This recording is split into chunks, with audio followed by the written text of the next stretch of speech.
দেশের রাজনৈতিক অঙ্গনে নতুন চমক। খুব শীঘ্রই আত্মপ্রকাশ করতে যাচ্ছে একটি নতুন রাজনৈতিক জোট, এমন ঘোষণা দিলেন জাতীয় নাগরিক পার্টির মুখ্য সমন্বয়ক নাসির উদ্দিন পাটোয়ারী। সোমবার রাতে রাজধানীর বাংলা মোটরে মনোনয়ন প্রত্যাশীদের সঙ্গে 2 দিনব্যাপী মতবিনিময় শেষে আয়োজিত সংবাদ সম্মেলনে তিনি এই কথা জানান।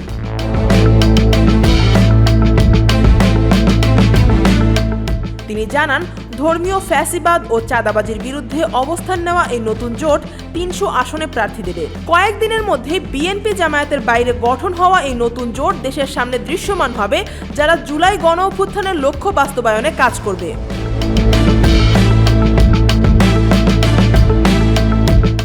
নাসির উদ্দিন পাটোয়ারীর ভাষায়, দেশবাসী একটি নতুন অ্যালায়েন্স দেখতে পাবে, যারা সংস্কার, নারীর অধিকার, আলেম ওলামার স্বার্থ এবং দুর্নীতি, সন্ত্রাস ও চাঁদাবাজির বিরুদ্ধে অবস্থান নেবে।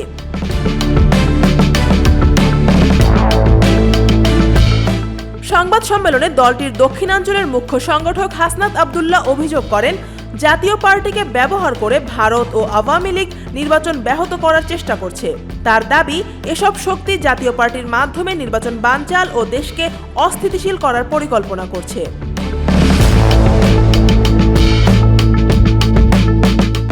এনসিপি নেতারা আরও বলেন, জুলাই অভ্যুত্থানের পরে প্রশাসনিক ক্ষমতার ভাগাভাগির চিন্তা থেকে রাজনৈতিক দলগুলোকে বেরিয়ে আসতে হবে। নতুন জোট, নতুন সমীকরণ। দেশের রাজনীতিতে কী ধরনের পরিবর্তন আনবে এই ফ্রেশ অ্যালায়েন্স, তার দিকেই তাকিয়ে আছে পুরো জাতি। News desk, Dhaka watch.